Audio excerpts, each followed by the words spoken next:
Saya Febriana Berginting. Di sini saya akan menjelaskan tentang siklus tata kelola keuangan pemerintahan, yang di mana itu pemerintahan Provinsi Jambi.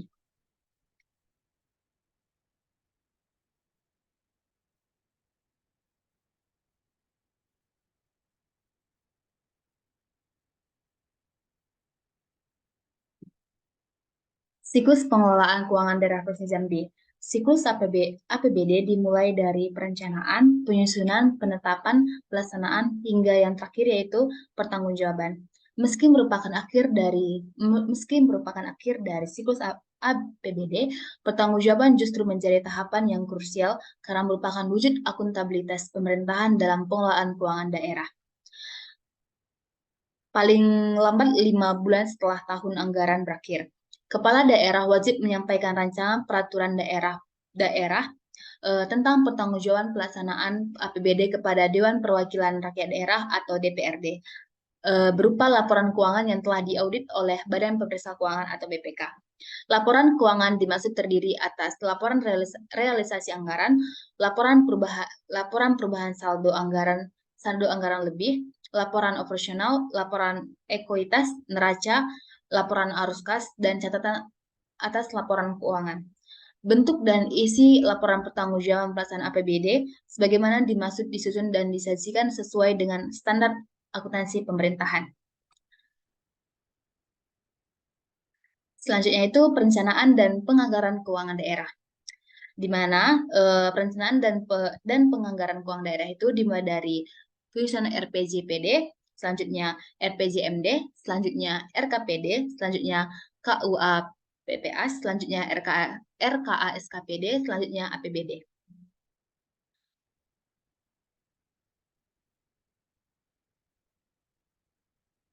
Tahap pertama adalah perencanaan dan penganggaran daerah. Perencanaan dan penganggaran daerah merupakan cerminan dari aktivitas pengelolaan keuangan daerah yang baik untuk menunjang keberhasilan desentralisasi fiskal. Proses perencanaan dimulai dari rencana pembangunan jangka panjang daerah atau RPJPD dengan memperhatikan rencana pembangunan jangka menengah nasional. RPJPD merupakan suatu dokumen perencanaan pembangunan daerah untuk periode 20 tahun yang digunakan sebagai acuan dalam penyusunan rencana pembangunan jangka menengah daerah atau PJMD untuk setiap jangka 5 tahun. Proses penyusunan APBD atau anggaran pendapatan dan belanja daerah melibatkan beberapa tahap yang terkait erat dengan dokumen perencanaan dan kebijakan lainnya dalam konteks pemerintahan daerah di Indonesia. Berikut adalah hubungan antara RPJMD atau Rencana Pembangunan Jangka Menengah, RPJMD atau Rencana Pembangunan Jangka Menengah Daerah, RPJPD, Rencana Pembangunan Jangka Panjang Daerah, dan nota kesepakatan dalam proses penyusunan APBD.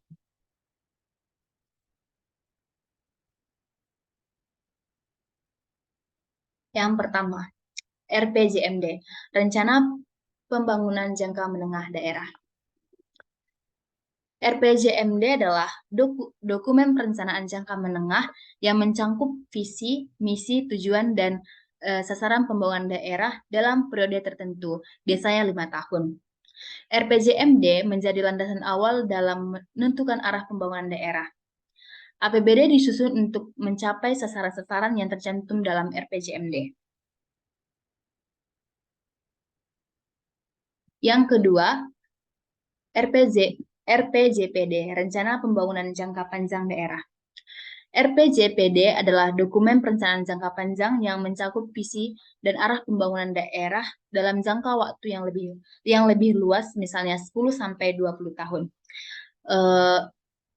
RPJ, RPJPD memberikan pandangan lebih luas tentang perkembangan jangka panjang dan menjadi dasar bagi penyusunan RPJMD. RPJMD seharusnya konsisten dengan arah yang ditetapkan dalam RPJPD. Selanjutnya, yang ketiga itu nota kesepakatan. Nota kesepakatan adalah perjanjian antara Kepala Daerah dan DPRD atau Dewan Perwakilan Rakyat Daerah mengenai rencana kerja dan anggaran tahunan yang akan disusun dalam APBD. Nota kesepakatan mencantumkan prioritas pembangunan, alokasi anggaran, dan kesepakatan lainnya antara eksekutif dan legislatif daerah. Nota kesepakatan ini merupakan dasar untuk menyusun rancangan APBD. Dalam konteks penyusunan APBD, RPJMD mengarahkan visi dan tujuan jangka menengah daerah, sedangkan RPJPD memberikan pandangan jangka panjang. Nota kesepakatan mencerminkan kesepakatan bersama antara pemerintah daerah dan DPRD mengenai anggaran tahunan yang akan digunakan untuk mencapai tujuan tersebut.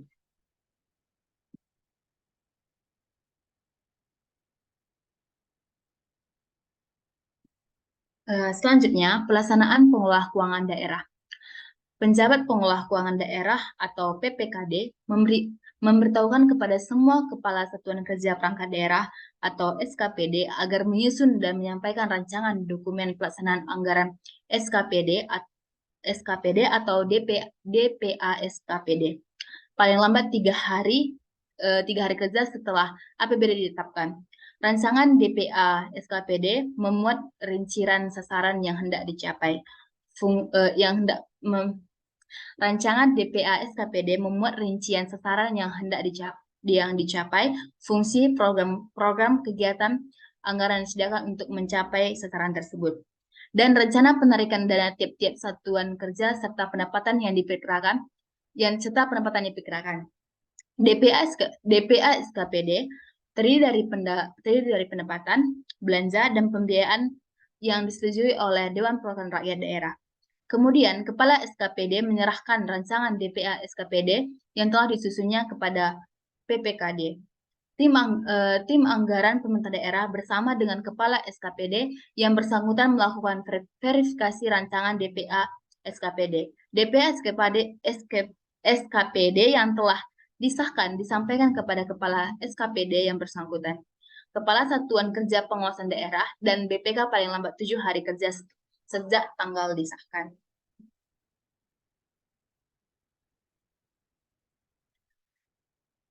Di mana dari sini belanja langsung. Belanja langsung merupakan belanja yang dianggarkan terkait secara langsung dengan pelaksanaan program dan kegiatan.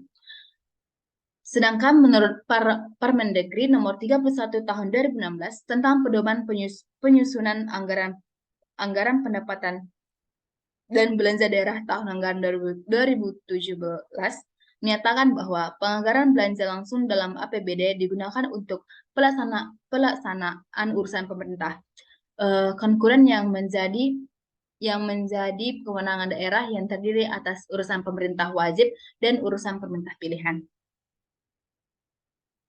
Selanjutnya, belanja tidak langsung. Dalam belanja tidak langsung, proses pembelian tidak melibatkan interaksi langsung antara pembeli dan penjual. Contoh-contoh belanja tidak langsung meliputi pembelian aset investasi seperti saham, obligasi, atau properti.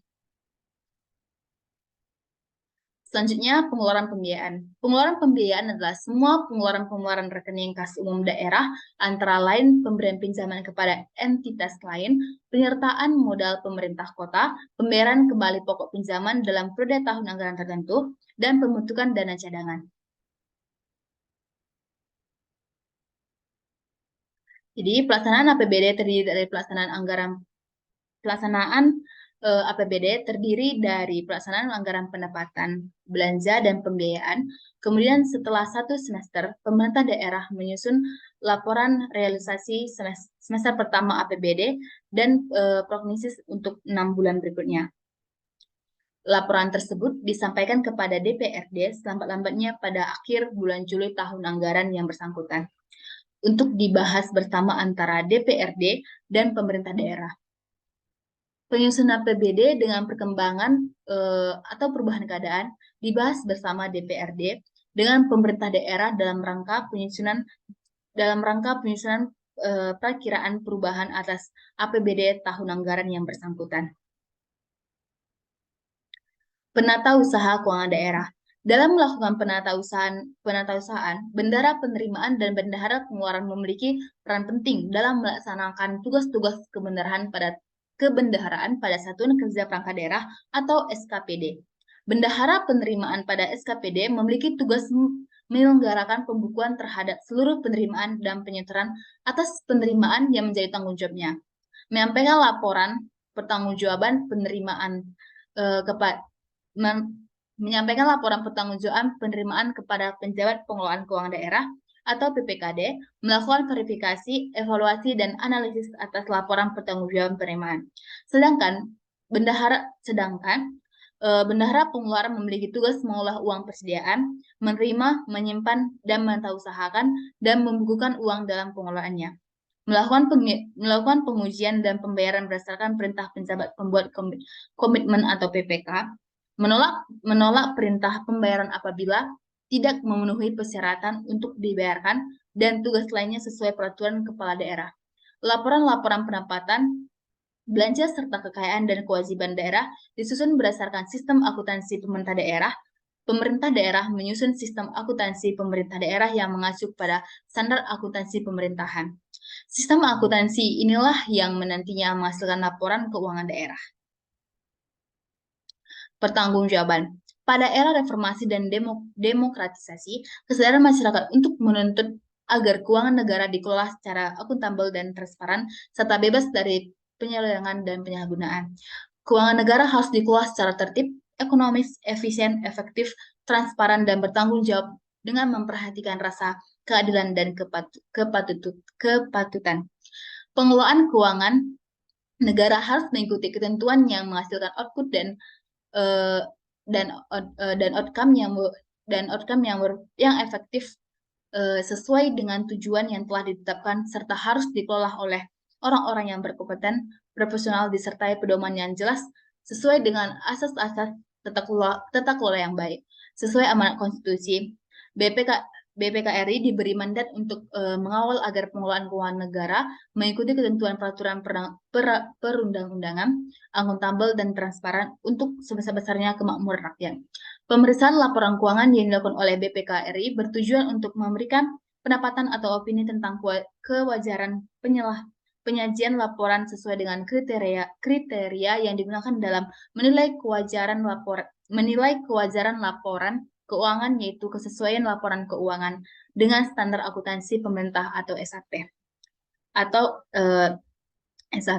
Kehandalan sistem pengelolaan intern atau SPI, kecukupan pengungkapan dan kepatuhan terhadap peraturan perundang-undangan.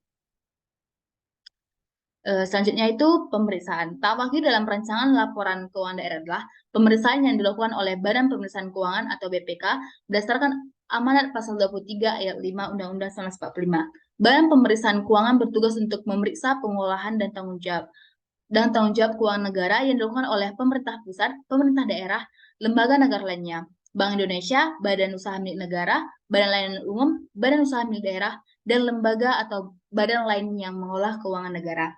Kemudian dituangkan lebih lanjut dalam pasal 4 ayat 1 Undang-Undang Nomor 15 Tahun 2004 tentang pemeriksaan pengolahan dan tanggung jawab keuangan negara, juga pasal 6 ayat 3 Undang-Undang BPK Nomor 15 Tahun 2006 tentang Badan Pemeriksa Keuangan.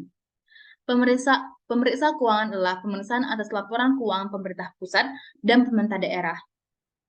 Pemeriksaan keuangan ini dilakukan oleh BPK dalam rangka memberikan penyertaan opini tentang tingkat kewajaran informasi yang disajikan dalam laporan keuangan pemerintah. Pemeriksaan keuangan bertujuan untuk memberikan keyakinan yang memadai atau reasonable assurance bahwa laporan keuangan telah disajikan secara wajar dalam semua hal material, sesuai dengan prinsip akuntansi yang berlaku umum, atau basis akuntansi komprehensif. Selain prinsip akuntansi yang berlaku umum di Indonesia, pemeriksaan atas laporan keuangan dilakukan setelah laporan keuangan disusun oleh objek pemeriksaan atau kementerian lembaga, pemerintah pusat, pemerintah daerah, dan diserahkan kepada BPK paling lambat 3 bulan setelah tahun anggaran dimaksud berakhir. Kesimpulannya, pengelolaan keuangan daerah meliputi aktivitas perencanaan, penganggaran, pelaksanaan, penatausahaan, pengawasan, dan pertanggungjawaban pelaksanaan APBD. Keberhasilan dalam pengelolaan keuangan daerah memiliki kontribusi signifikan dalam upaya mewujudkan tujuan pembangunan di setiap daerah. Pengelola keuangan daerah yang berhasil antara lain dapat dicirikan dengan terwujudnya pengelola keuangan yang taat asas, efisien, efektif, transparan, dan akuntabel. Bentuk pertanggungjawaban dari pengelola keuangan daerah adalah dengan disusunnya laporan keuangan pemerintah daerah atau LKPD. Laporan keuangan pemerintah daerah provinsi disusun untuk menyediakan informasi relevan mengenai posisi keuangan dan seluruh transaksi pemerintah daerah selama satu periode pelaporan. LKPD terutama digunakan untuk membandingkan realisasi pendapatan dan belanja dengan anggaran yang telah ditetapkan, menilai kondisi keuangan, menilai efektivitas dan efisiensi, dan membantu menentukan ketaatan terhadap peraturan perundang-undangan. Pemerintah daerah mempunyai kewajiban untuk melaporkan upaya-upaya yang telah dilakukan serta hasil yang dicapai dalam pelaksanaan kegiatan secara sistematis dan terstruktur. Pada suatu periode pelaporan yang kepentingan akuntabilitas, manajemen, transparansi, dan keseimbangan antar generasi. Demikian yang dapat saya jelaskan. Semoga apa yang saya jelaskan dapat memberikan pengetahuan kepada teman-teman sekalian. Demikian, jika ada salah kata yang saya ucapkan, saya mohon maaf. Sekian dan terima kasih.